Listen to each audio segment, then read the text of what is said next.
जय श्री कृष्णा। राधे राधे दोस्तों, आप सभी को कामदा एकादशी की हार्दिक शुभकामनाएं। आप सभी पर भगवान विष्णु माँ लक्ष्मी की कृपा सदा सर्वदा बनी रहे। आज की वीडियो में आप सुनेंगे कामदा एकादशी की व्रत कथा।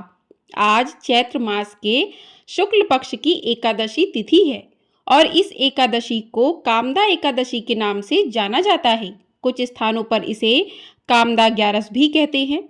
जिस प्रकार अग्नि लकड़ी को जलाकर राख कर देती है, उसी प्रकार कामदा एकादशी का व्रत सभी पापों को जलाकर भस्म कर देता है। इस एकादशी की कथा को सुनने से मनुष्यों को 1000 यज्ञ करने के बराबर फल की प्राप्ति होती है एवं सौभाग्य भी मिलता है तथा पूर्वजों को मोक्ष की प्राप्ति होती है। तो आज मैं आपको सुना रही हूँ कामदा एकादशी की बड़ी ही दुर्लभ कथा। इन कथाओं को सुनने से समस्त मनोकामनाएं पूर्ण हो जाती हैं।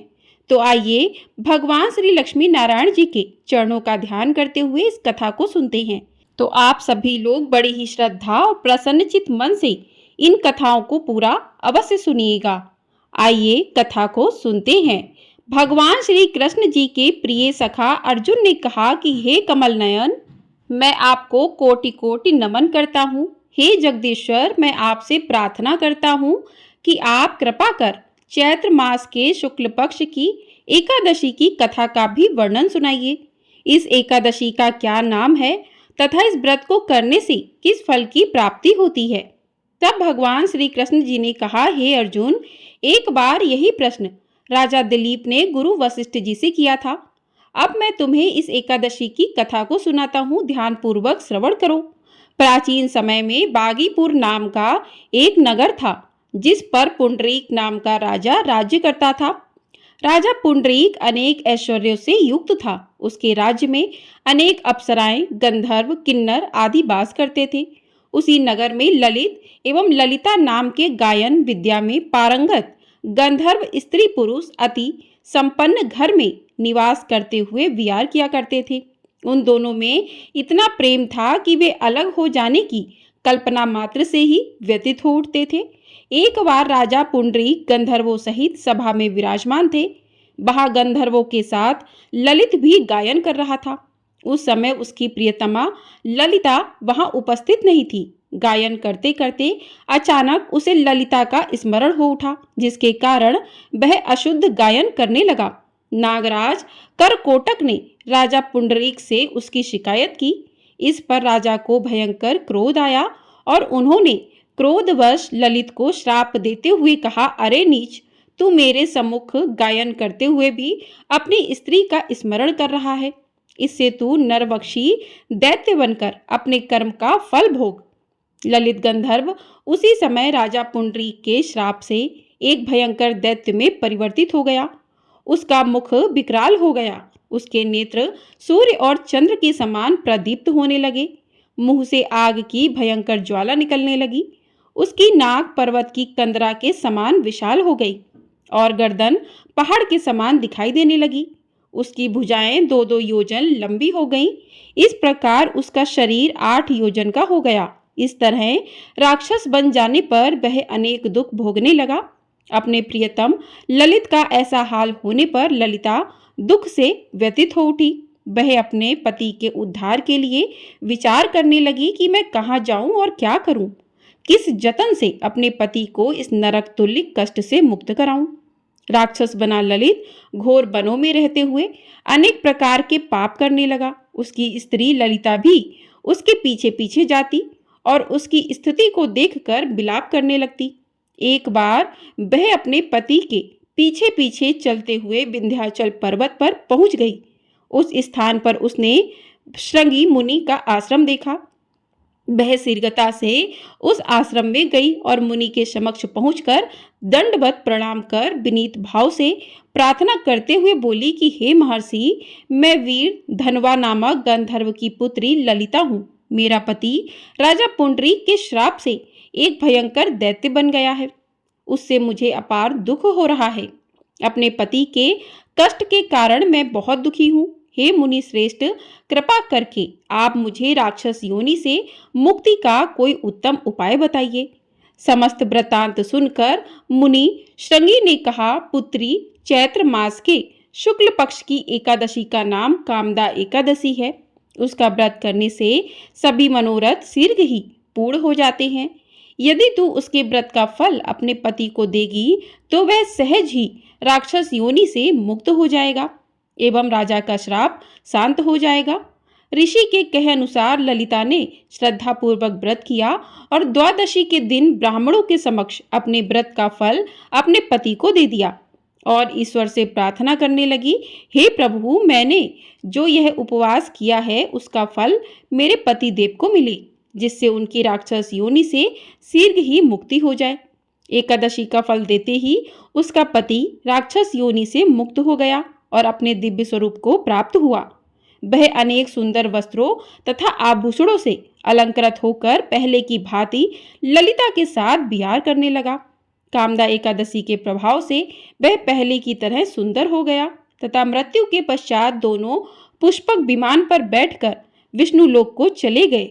आगे भगवान श्री कृष्ण कहते हैं, हे अर्जुन, इस उपवास को विधान पूर्वक करने से सभी पाप नष्ट हो जाते हैं। इस व्रत के पुण्य से मनुष्य ब्रह्म हत्या आदि के पाप तथा राक्षस आदि योनि से मुक्त हो जाते हैं। संसार में इससे उत्तम दूसरा कोई व्रत नहीं है। इसकी कथा और महात्म्य के श्रवण व पठन से अनंत फलों की प्राप्ति होती है। प्राणी अपने सुखों का चिंतन करे यह बुरा नहीं है, किंतु समय असमय ऐसा चिंतन प्राणी को उसके दायित्व से विमुख कर देता है, जिससे उसे भयंकर कष्ट भोगने पड़ते हैं। परंतु भगवान श्री हरि की अनुकंपा का कोई अंत नहीं है। भगवान श्री लक्ष्मी नारायण जी बड़े से बड़ा पाप भी क्षमा कर देते हैं। प्रेम से बोलिए श्री लक्ष्मी नारायण भगवान ने की जय। तो इस प्रकार से कामदा एकादशी की व्रत कथा पूर्ण हुई। अब सुनते हैं एकादशी की आरती। ओम जय एकादशी माता, ओम जय एकादशी माता। विष्णु पूजा व्रत को धारण कर शक्ति मुक्ति पाता। ओम जय एकादशी माता, तेरे नाम गिनाऊं देवी, भक्ति प्रदान करनी। गण गौरव की देनी माता, शास्त्रों में वरनी। ओम जय एकादशी माता, मार्गशीर्ष के कृष्ण पक्ष की उत्पन्ना, विश्व तारणी जनमी। शुक्ल पक्ष में हुई मोक्षदा, मुक्तिदाता बन आई। ओम जय एकादशी माता, पौष के शुक्ल कृष्ण पक्ष की सफला नामक है। शुक्ल पक्ष में होए पुत्रदा, आनंद अधिक रहे। ओम जय एकादशी माता, नाम षट तिला, माघ मास में कृष्ण पक्ष आवे। शुक्ल पक्ष में जया कहावे, विजय सदा पावे। विजया फागुन कृष्ण पक्ष में शुक्ला आमल की। पाप मोचनी कृष्ण पक्ष में चैत्र महाबली की। ओम जय एकादशी माता, चैत्र शुक्ल में नाम कामदा, धन देने वाली। नाम वरुथनी कृष्ण पक्ष में वैशाख महाबाली। शुक्ल पक्ष में होए मोहिनी, अपराजिष्ट कृष्ण पक्षी। नाम निर्जला, सब सुख करने शुक्ल पक्ष रखी। योगिनी नाम आषाढ़ में जानो, कृष्ण पक्ष करनी। देवशयनी नाम कायो, शुक्ल पक्ष धरनी। कामिका श्रावण मास में आवे, कृष्ण पक्ष कहिए। श्रावण शुक्ला होए पवित्रता, आनंद से रहिए। अजा भाद्रपद कृष्ण पक्ष की परिवर्तनी शुक्ला। इंद्रा अश्विन कृष्ण पक्ष में व्रत से भवता सागर निकला। पापा कुंसा है शुक्ल पक्ष में आप हरनहारी। रमा मास कार्तिक में आवे, सुखदायक भारी। देवोत्थाने शुक्ल पक्ष की दुखनाशक मैया। पावन मास में करूँ मैं विनती, पाप करो नैया। परमा कृष्ण पक्ष में होती जन मंगल करनी। शुक्ल पक्ष में होए पद्मिनी, दुख दरिद्र हरनी। जो कोई आरती एकादशी की भक्ति सहित गावे, जन गुरुदिता स्वर्ग का वासा निश्चय बह पावे।